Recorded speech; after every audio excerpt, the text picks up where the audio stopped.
Aragorn, Legolas, and Gimli. We all know how they united as the three hunters and they fought at Helm's Deep and at Pelennor Fields, and we all know how Legolas and Gimli stood together as Aragorn was crowned High King. But what did they do after that? Maya Gavan and Melanin Amenik Swilaid. My name's Rainbow Dave and welcome to another Tolkien Untangled lore video.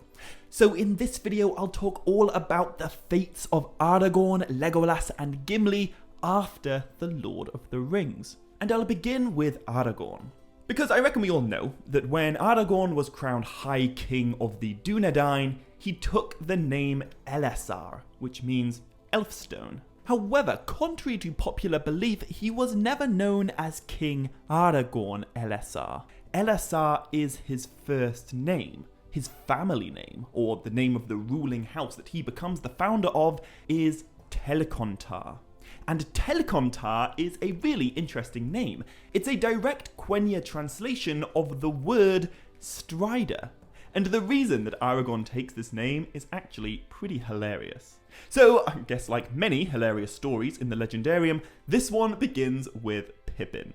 Because just after the destruction of the ring, when Aragorn officially enters Minas Tirith for the first time as King Elessar, Pippin, who is a guard of the Citadel, remember, he keeps crudely referring to Aragorn by his ranger name, by Strider.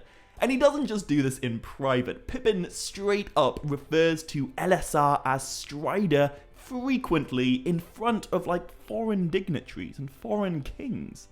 Now, luckily, Aragorn found this more amusing than inappropriate, and so I guess he realized it would be a bit of a losing battle to get Pippin to stop calling him that. So instead of even trying, he just chooses the path of least resistance and names his lineage Telcontar, Strider. And of course, Aragorn was not the only person to bear that name, Telcontar. It was the family name of all of his descendants, most notably his son and heir, Eldarion. So, Eldarion is, of course, the son of Aragorn and Arwen, and just before Aragorn dies, Eldarion is bestowed the Blade Anduril, and he is crowned king. Now, we aren't told much about Eldarion at all, really, except it is prophesied that he and his progeny will rule a great kingdom of men that shall endure for 100 generations. And we're told even less about his sisters, the other children of Aragorn and Arwen. We don't even know how many of them there are, except that daughters is written as plural, so we can safely assume that there were at least 2. But what their names were or what they did, that is completely unknown. Anyway, during his 120-year-long reign, Aragorn did quite a few really important things that got the Fourth Age off to a really positive start. He instated Faramir as the Steward of Gondor, but he also gave him a new title. Aragorn made Faramir the Prince of Ithilien, the same land that he was once a ranger of. And Aragorn also reinforced Gondor's friendship with the Kingdom of Rohan. Now, obviously, Aragorn and Éomer have respected each other since they met, but after they are both crowned the kings of their respective realms, they renew the 500-year-old Oath of Eorl, and that was the original alliance that created the Kingdom of Rohan and bound the ancestors of Eorl, aka the Rohirrim, in eternal friendship with the rulers of Gondor. Together, Aragorn and Éomer build one of the closest unions between Mannish kingdoms ever to exist in Middle-earth. And they don't stop there. In the early Fourth Age, Éomer and Aragorn rode off to war a number of times, subduing the last remnants of Gondor's enemies. After the fall of Sauron, orcs, for the most part, would have stopped being an active problem, but the men of Rhûn and the men of Harad have thousands of years of ancestral conflict with Gondor, and frankly, it's a bit unrealistic that they would just put all of that aside simply because the Dark Lord no longer has any power. So, Aragorn and Éomer, who became known as Éomer Eadig, which means the Blessed, they went on a number of campaigns and they were eventually successful in pushing the Easterlings back into Rhûn, where they would no longer threaten the peace of Gondor. And Aragorn and Éomer also went off into the south. But what I find really interesting is that the men of Harad were not conquered by the men of the West. Instead, the two groups of people eventually made peace. And I think this is really huge, because we may sometimes be tempted to think that the men who served Sauron are all just irredeemably evil, but this proves that that is not the case. Harad is a vast collection of wealthy and powerful nations, each with a complex history. We are told in The Lord of the Rings that the Haradrim wore gold, and that they had armor that was made up of overlapping brazen plates. And that's cool because, well, with one very specific exception, Tolkien never describes plate armor as being a thing in Middle-earth. Historically, plate armor wasn't even invented until after the period that the Legendarium's inspired by, and so these Haradrim overlapping brazen plates are probably close to the pinnacle of military technology in Middle-earth. Anyway, within the early years of Aragorn's rule, the millennia of conflict that sundered the men of the West and the men of the South is finally ended.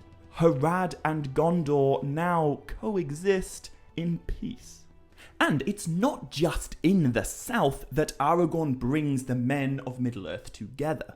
Of course, we often talk about Aragorn as being the king of Gondor, but that's not actually true. That's an oversimplification. Aragorn is the High King of the reunited kingdoms of the Dunedain, which encompasses both Gondor in the south and also the lost kingdom of Arinor in the north. The kingdom that was originally founded by Elendil and later ruled by his son Isildur. Now, the ancient capital of Arinor is called Annúminas, and it's a 2,000-year-old city that is rebuilt and repopulated during the reign of Aragorn. And Aragorn even builds a house for himself there, where he spends significant periods of his reign. We're even told that whenever Aragorn came to the North Kingdom, the hobbits of the Shire were glad. And King Elessar has a really lovely relationship with the hobbits of the Shire. In the 6th year of the 4th Age, Aragorn decreed that the Shire be forever an independent and protected little enclave within the kingdom of Arinor. And with the memory of Saruman's ruffians and the Shire scouring still fresh in everyone's mind, Aragorn forbade any full-sized men from ever setting foot inside the borders of the Shire. And he decreed that the 3 most powerful hobbits of the Shire, that's the Mayor of the Shire, the Master of Buckland, and the Thane, they would all become councillors of Arinor. And by the way, the Mayor, the Master, and the Thane just so happened to be Sam, Merry, and Pippin, respectively. But when Aragorn extended this honour to his hobbit buddies, he met them all at the Brandywine Bridge, and he did not cross it. And this is because the bridge marks the eastern border of the Shire, and Aragorn was very careful not to break his own law. But to the west of the Shire, the Hobbits' territory is massively expanded. Aragorn gifts them the lands of Westmarch. And if you've seen my previous video about the fates of Sam and Merry and Pippin, then you'll know that these lands eventually become the domain of Sam's daughter, Eleanor. Anyway, when Aragorn first arrives in the North Kingdom, he brings with him an incredibly important artifact of the Dunedain. The long-lost crown of Isildur, which is named for his father, the Elendilmere. And the story of how Aragorn ended up finding the Elendilmere is fascinating. So one of the first things that Aragorn did after being crowned king was to restore the now abandoned tower of Orthanc, the tower where Saruman once dwelt. And so Aragorn rides to Isengard with the express purpose of returning the Orthanc Palantir to its proper place. But Aragorn does not ride to Isengard alone. He brings with him his buddy Gimli. And Gimli uses his incredible dwarven instincts and senses to uncover many of Saruman's discarded secrets. And among these secrets, Gimli finds a hidden door that opens into a secret vault containing loads of Saruman's ill-gotten treasures.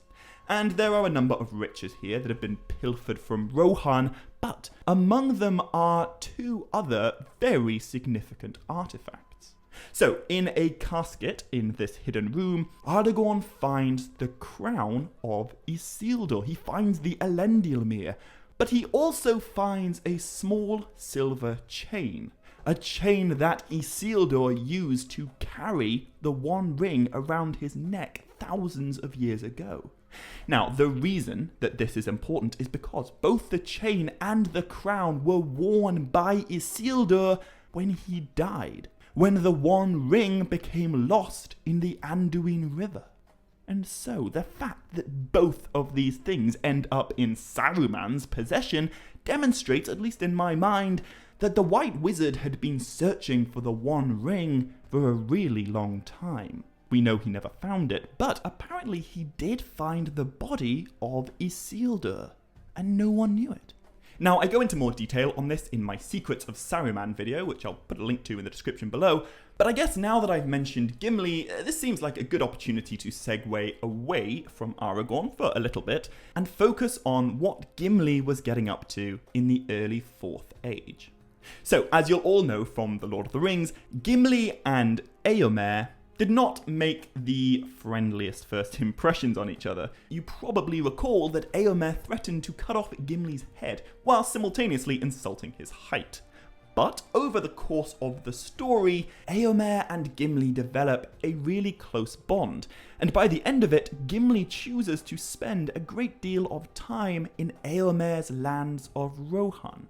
Now, I'll come back to that in just a minute, but when Gimli does briefly take leave of Éomer after Aragorn's coronation, they have a really great interaction which mirrors the previous argument they had during the Two Towers.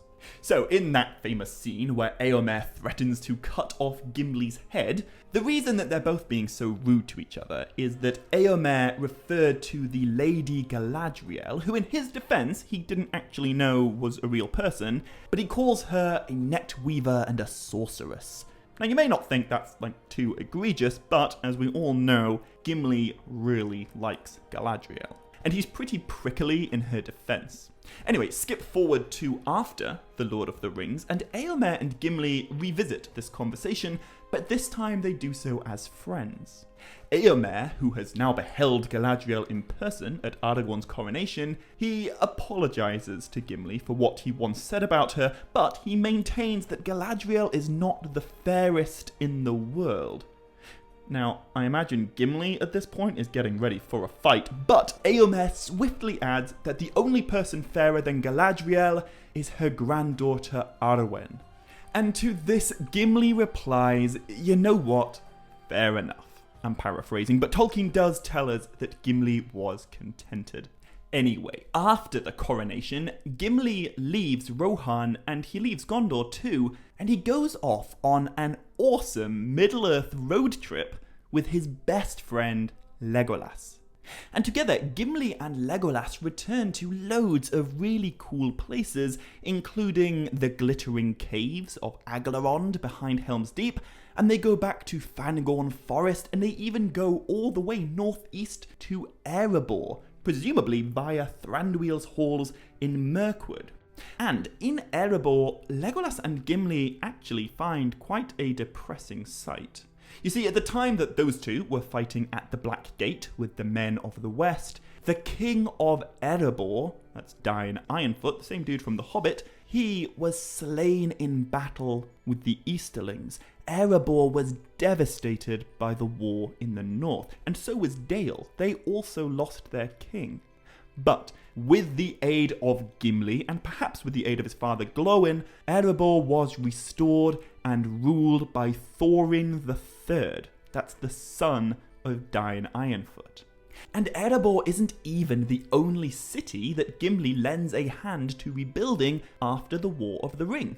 When his road trip finally comes to an end and he and Legolas return to Gondor, Gimli takes an active role in rebuilding the broken gates of Minas Tirith and reinforcing them with his dwarven skill in working steel and mithril. And Legolas helps with the re-strengthening of Minas Tirith too. In fact, in the Fourth Age, Minas Tirith becomes this wonderful Dunedain city that is built with the skill of men, elves, and dwarves. It's another example of different peoples coming together to build something more fantastic than any one race could make on their own. And speaking of different people coming together, in Minas Tirith, Legolas and Gimli are reunited not only obviously with Aragorn, but also with Merry and Pippin, who journeyed all the way to the City of Kings in the final years of their lives. And I really like to speculate on some kind of imaginary conversation that must have taken place in Minas Tirith between Old Man Aragorn, Pippin and Merry, who are 94 and 102 respectively, old grey-bearded Gimli, and Legolas, who still looks exactly the same. I imagine they would have so much to talk about.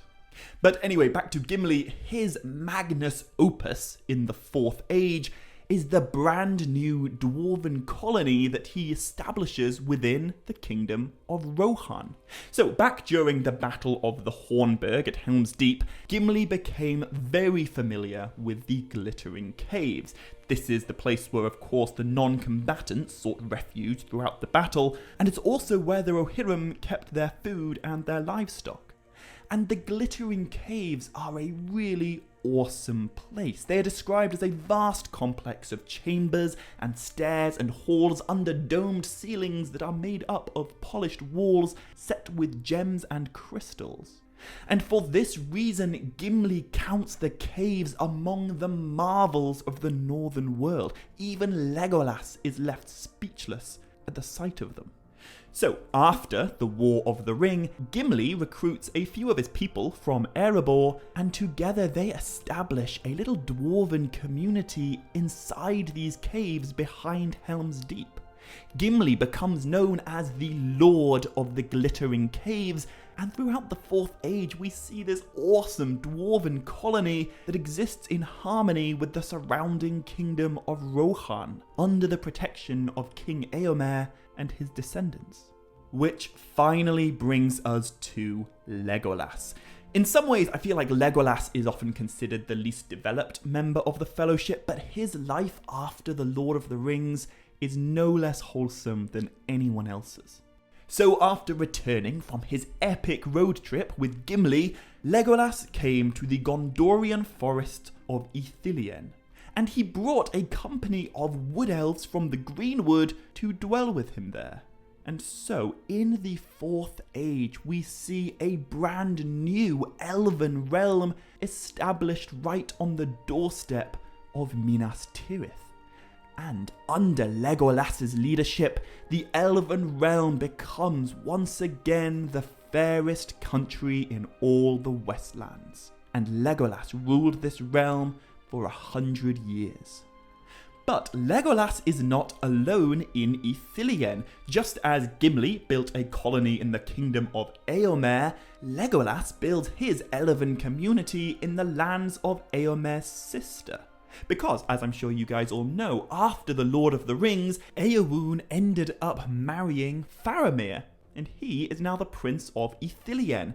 And so the two of them dwelt in the hills of Eminaren, within sight of Minas Tirith, and we are told that Legolas devised for them gardens that became in later days renowned.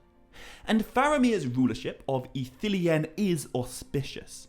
During his rule, the evil city of Minas Morgul is destroyed and it is never again repopulated. But Faramir also takes back the Morgul Vale and he cleanses it of all the lingering enemies. He and Eowyn have a son called Elberon, and he becomes Prince of Ithilien after his father. Throughout the rest of Faramir's life, he becomes one of Aragorn's chief commanders. His only other equal is his uncle, Prince Imrahil of Dol Amroth. And Faramir lives a really long life, which is certainly a testament to his Númenórean heritage. He is 120 years old when he finally dies. And although we aren't actually ever told when Éowyn dies, I think we can speculate that they were probably buried together in Ithilien. However, even the deathless Legolas is not destined to spend forever in Ithilien either. There's a really beautiful moment in the Two Towers where Aragorn, Legolas and Gimli reunite with Gandalf the White, and Gandalf delivers each of them a little personal message from Galadriel. Legolas's message goes like this: Legolas Greenleaf long under tree, in joy thou hast lived, beware of the sea. If thou hearest the cry of the gull on the shore, thy heart shall then rest in the forest no more. Now what Galadriel is talking about here is that elven trait of sea longing. For almost all of his life, Legolas had dwelt in Mirkwood, in the east, and he had never beheld the ocean before, nor desired to cross it. But just as Galadriel predicted, as soon as Legolas hears the sound of seabirds, and he sees the ocean on his way to the Battle of Pelennor Fields, his heart becomes struck with yearning to one day sail west. And this brings us to the year 210 of the Fourth Age, the final year of King Elessar's life. So at the fine old age of 210, Aragorn finally feels death approaching. He gives his sword and his scepter and his crown to Eldarion, and he moves to the House of the Kings on the Silent Street. There he said farewell to his son and his daughters, but his queen Arwen stayed by his side until he entered a peaceful sleep and died. Elessar's body was lain to rest with the greatest of Gondor's kings and stewards, but on either side of his tomb lay the bodies of Merry and Pippin, reunited forever. Which leaves us with the last two members of the Fellowship, Legolas and Gimli. After Aragorn's funeral, Legolas knew that his time in Middle-earth was over, and he must now sail west. But what I find so interesting is that Legolas did not go to the Grey Havens like most other elves. He didn't board a ship built by Círdan the shipwright. Instead, he built his own boat in Ithilien, the Grey Ship, which he set upon the Anduin River and sailed downstream towards the sea. But Legolas was not alone, for it is said that he sailed west with Gimli at his side, his dearest friend, and thus Gimli was afforded a fate that no dwarf had ever known before. And when the Grey Ship passed over the Great Sea, an end was come in Middle-earth of the Fellowship of the Ring.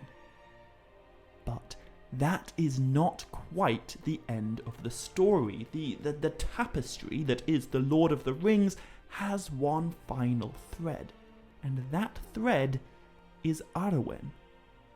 Now, I know Arwen was never part of the Fellowship, but she was there when it was formed.